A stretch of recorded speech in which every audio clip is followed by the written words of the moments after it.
Hello दोस्तों। आज हम बात करने वाले हैं एक ऐसे देश के बारे में जिसके बारे में कहा जाता है कि उसे हरा पाना लगभग नामुमकिन है।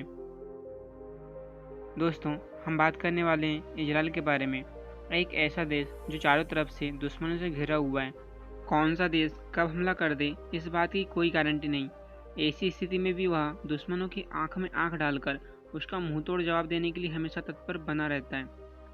दोस्तों, इजराइल की खुफिया एजेंसी की बात करें तो उसे विश्व की सबसे खतरनाक खुफिया एजेंसी माना जाता है। इसके चलते ही वह आज तक अस्तित्व में बना हुआ है।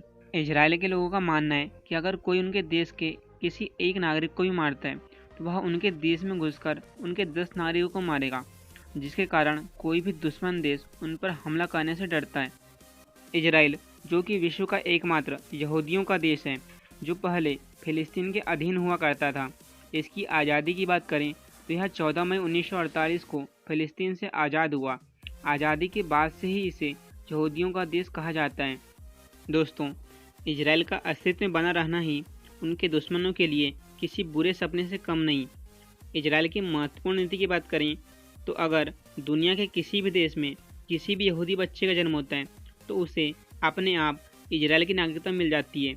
यानी अगर पूरी दुनिया में कहीं भी कोई भी यहूदी है उसे इजराइल की नागरिकता मिल जाती है और वह जब चाहे इजराइल में आकर रह सकता है। हिब्रू, जो कि इजराइल की राष्ट्रीय भाषा है। दोस्तों, आपको यह जानकर आश्चर्य होगा कि एक समय ऐसा भी था जब हिब्रू भाषा लगभग समाप्ति के कगार पर थी, लेकिन इजराइल की स्थापना के साथ ही यहूदियों ने अपनी भाषा हिब्रू को पुनर्जीवित किया और उसे इजराइल की राष्ट्रीय भाषा घोषित किया। इजराइल, जो कि एशिया महाद्वीप में स्थित एक छोटा सा देश है, इसके आकार की बात करें तो इसका 3 गुना करने पर भी यह राजस्थान के बराबर नहीं होगा। वहीं इसकी आबादी की बात करें तो इजराइल की आबादी 90 लाख के आसपास है, जो कि दिल्ली और मुंबई जैसे शहरों की आबादी से कम है। इसके बावजूद भी यह देश आत्मनिर्भर है। आपको बता दें कि यह स्वतंत्रता के समय से ही आत्मनिर्भर नहीं था, बल्कि यह एक बंजर भूमि का टुकड़ा था जहाँ न तो खेती की जा सकती थी और न ही पानी का कोई स्रोत था। इसके बावजूद भी वह अपनी तकनीक के आधार पर आत्मनिर्भर हुआ, जो वर्तमान समय में अपनी आवश्यकता का 93% खाद्य पदार्थ स्वयं उत्पादित करता है। इसके अलावा वह समुद्र के पानी को साफ करके पीने एवं अन्य कार्यों में उपयोग में लाता है। इजराइल, जो कि आकार एवं जनसंख्या में बेहद कम होने के बावजूद भी इसे विश्व के सबसे सुरक्षित देशों में से एक माना जाता है। इसके साथ ही इजराइल विश्व का एकमात्र ऐसा देश है जहाँ के प्रत्येक नागरिक को सैन्य प्रशिक्षण से होकर गुजरना पड़ता है, चाहे वह पीएम का पुत्र या पुत्री ही क्यों न हो। हर कोई, चाहे पुरुष हो या महिला, कुछ समय के लिए उसे इजरायली सेना का प्रशिक्षण लेना ही पड़ता है। यहाँ पर 15 साल की उम्र से ही बच्चों का प्रशिक्षण शुरू हो जाता है, जो कि लड़कों के लिए 3 साल और लड़कियों के लिए 2 साल सेना में काम करना अनिवार्य होता है। इजराइल, जो कि भारत की तरह ही एक लोकतांत्रिक देश है, लेकिन वहाँ कोई लिखित संविधान नहीं है। वहाँ के नियम व कानून देशवासियों की परंपराओं और सुविधाओं के अनुसार बनाया और बदला जाता है। दोस्तों, आप सभी ने कभी न कभी साइकिल तो चलाया ही होगा, लेकिन क्या आपने कभी साइकिल चलाने के लिए लाइसेंस बनवाया है?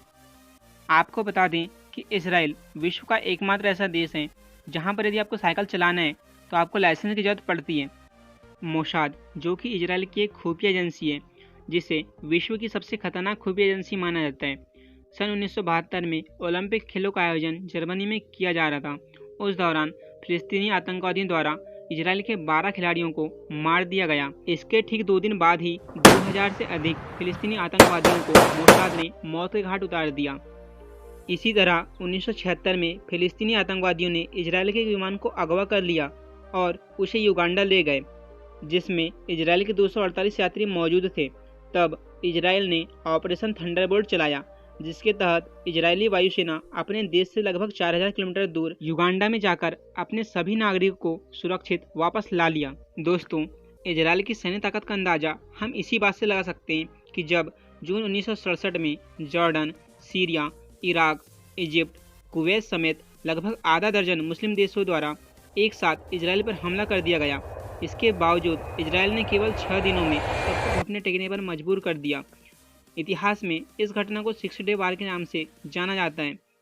इसके साथ ही इजराइल दुनिया के उन गिने चुने देशों में से एक है जिनके पास परमाणु हथियार और स्वयं के सैटेलाइट सिस्टम है। दोस्तों, यदि तकनीक की बात करें तो USB port, USB pen drive, antivirus, voicemail system, VoIP, router, इस प्रकार के अनेक उपकरण इजरायल में ही सबसे पहले बनाए गए।